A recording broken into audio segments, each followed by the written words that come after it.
So thank you very much for the privilege of being here. All right, thank you so much, Les and Jim. First, we want to focus on questions just about Les's presentation. Let's do a couple minutes of that. Jared, what do you got? Sure. Thank you, Les. You kind of answered one of the first questions I was looking at here already, but if you specifically, do you have any ideas on how, or if you think it's possible for New Hampshire to um, actually put the toothpaste back in the tube to end gambling entirely in the state?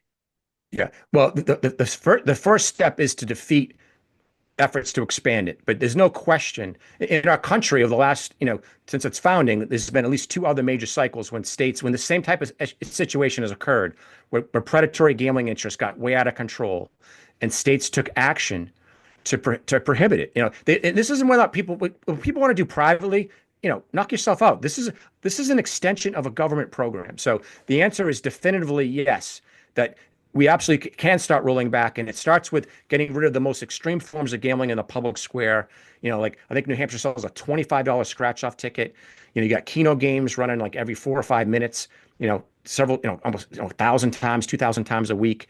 The online gambling apps, like these extreme forms of gambling. If you just cut the amount of gambling losses the people of New Hampshire are suffering every year in half, that'd be $250 million you put back in the daily lives of the people of New Hampshire. There's no policy reform from either party that comes within 1,000 miles that would make more of a difference in the lives of everyday people.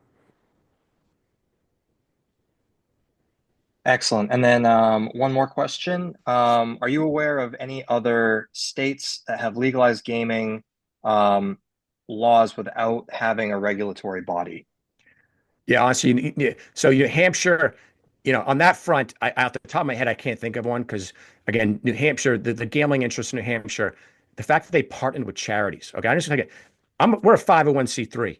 Yeah, and I recognize how hard it is as a charity to raise dollars. The idea that charities across New Hampshire have violated their mission by openly exploiting and defrauding their fellow New Hampshire citizens so they can raise money.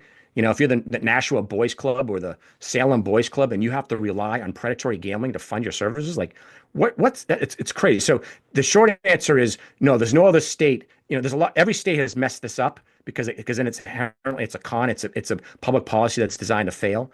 And it's driven by greed, not for the public benefit. But in New Hampshire, there's no other state in the country that has this as outrageous situation as you have here. And then one more question for Les. What sort of anti-addiction programs do you recommend New Hampshire should move forward with establishing? Yeah, well, I think a couple things. When I say I'm not an expert on the public health side in terms of we don't provide addiction services. We have a lot of members across the United States who are part of the addiction treatment community, so they'd be better served to kind of answer specifically what kind of programs would be best. But to me, you need to include priority one is like most of us here have a primary care doctor. When you go to the primary care doctor, they ask you questions like, "Hey, do you have a problem with alcohol? Have you used drugs? Are you in a threatening situation, domestic situation?" Like they ask you questions, screening questions to help screen for the harm that you might be susceptible to. Like nobody screens for predatory gambling. So the depth of addiction that people have to this problem it's unreal, the amount of harm this is causing in our state. So part of it is aggressive screening at the primary care and with hospitals and doctors' offices across the state. But the other part of it is like meaningfully getting insurance companies, health insurance companies in New Hampshire to fund gambling addiction treatment, just like they fund alcohol treatment and drug treatment. Right now, you don't get funded if you have an addiction to gambling. Like you don't get healthcare coverage for that, and you should because it should be considered an essential benefit under the Affordable Care Act. So hopefully answers your question, but those would be two big things that would go a long way to helping fund addiction services in the state.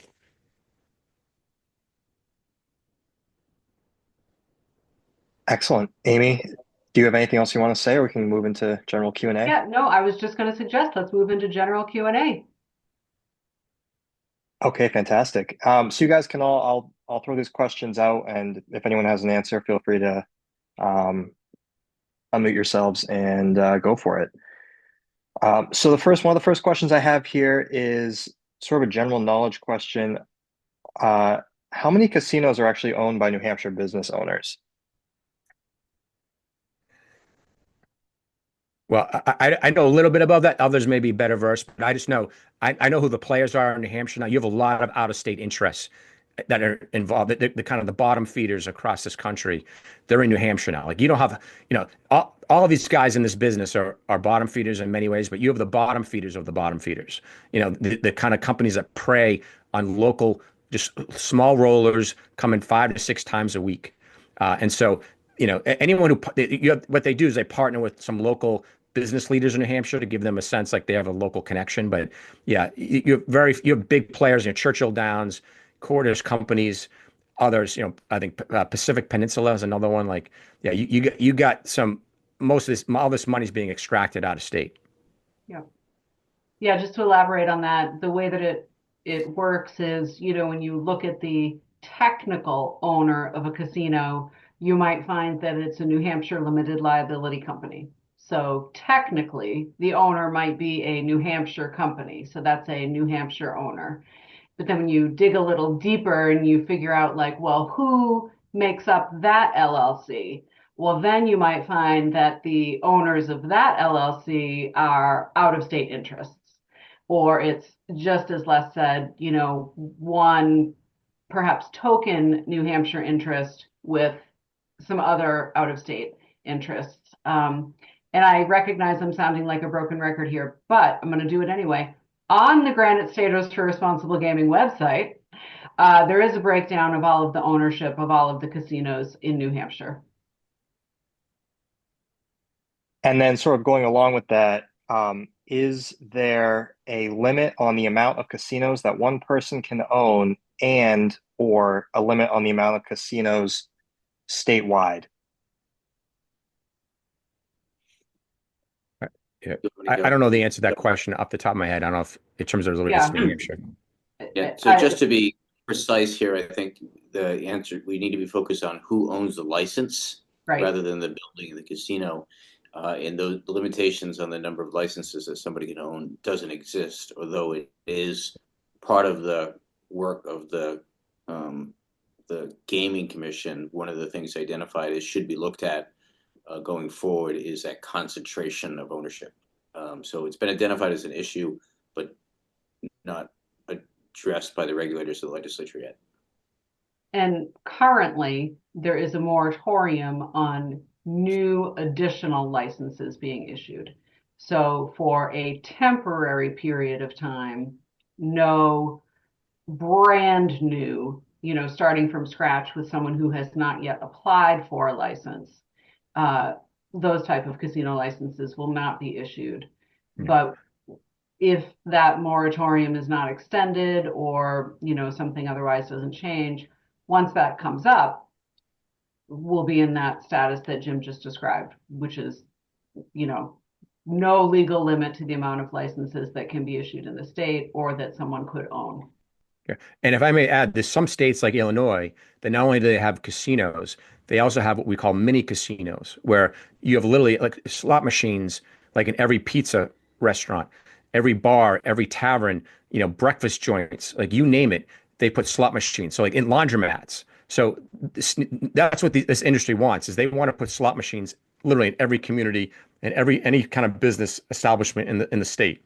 So that's why you can't, once you bring this in, it becomes almost as Amy kicked this off, you can't control it because the gambling industry becomes the most powerful special interest in your state. So in light of the increased discussion about slot machines being legalized in New Hampshire, are slot machines more predatory or lead to higher rates of addiction than other methods of gambling? Yeah, well, until we had the introduction of online games, so online gambling, I would say, is gambling fentanyl. Like what you have with the so-called online casino gambling and all, like that is literally, literally gambling fentanyl. That's electronic version of it. It's incredible how effective it is. But the next one is down will be slot machines. So prior to the introduction of slot machines, prior to the introduction of online gambling, slot machines have always been the most dangerous and extreme form of gambling, and that's why they make 60% of their profits come from citizens who are addicted to it. As Natasha Shull said in her book, they essentially treat every player like a potential addict. And slot machines are designed And this is exact quote from her. This is a quote from an industry expert, a guy who works for the gambling industry in the book Addiction by Design, said that these machines are designed to get you to play to extinction, which means until all of your money is gone relentlessly. So the goal is to get you to get up, hit up, go through all your money, go hit the casino ATM, and you go right back into the slot machine chair. That's the industry business model for this. I have a comment I'm looking at here from someone that sent this in. It says, it's good they give money to charity, but who says what charities benefit? How do we know where the money is going? Jim, can you talk about the discussion that's been happening around that? The way it works is the way the law is written is the charities are supposed to hire the casino operators, but it really doesn't work that way. The casino operators are the ones that choose which charities participate, and the way it's set up is that each day a different charity is selected, and then they have some mechanism where they can split the day between two charities. All of that information, though, is reported to the Lottery Commission. They observed, I think there's about 800 charities that have participated in one measure or another, which is very, when you look at all the charities in the state, it's a very small number of them that participate. But ultimately, the answer to the question is that the casino operators decide which charities will benefit from the gaming. It's part of the con. It's part of the con. Jim, can you remind us, there has been a lot of buzz about whether there should be legislation to change that, but I can't recall whether actually any legislation was proposed. Yeah, legislation has been proposed, but as I said, probably is not going to pass this year, be pushed off to the commission. And those bills included capping the amount of any given charity's annual take at $150,000 a year. There have been efforts to have a third party be in the position of deciding which charities would be selected again, but put off it to some point in the future. All right, I promised that we were not going to run late. So, Jared, if you have a really quick last question, I think we probably have time for that. Do you have anything like that? Sure. Yeah. I have one last question and we can end it. What is the end game of casinos in New Hampshire? Will Match Vegas actually become Match Vegas?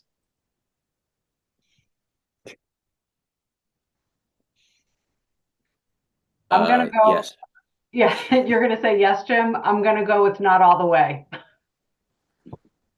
Yeah, I think if I understand the question properly, but if the question is, do we have the ability to stop this? The answer is definitively yes. And it's not going to happen on its own. We collectively and citizens of the state need to step up and make their voices heard and say we're tired of being ripped off. No more taxation by exploitation. All right. Well, thank you again, Les Bernal from Stop Predatory Gambling, Jim Monahan from White Birch Communications, and thank you, Granite Staters for Responsible Gaming, for pulling this together for us. Jared, do we have a slide with the contact information for our guests tonight, or can we put that on the Granite Staters for Responsible Gaming website? We sure do. Okay, let's do that. All right. So if you want to keep learning more and stay interested in this issue, these are the websites to go to. And again, thank you to our guests. Thank you to our organizers. Have a good night, everybody. Take care. Thank you.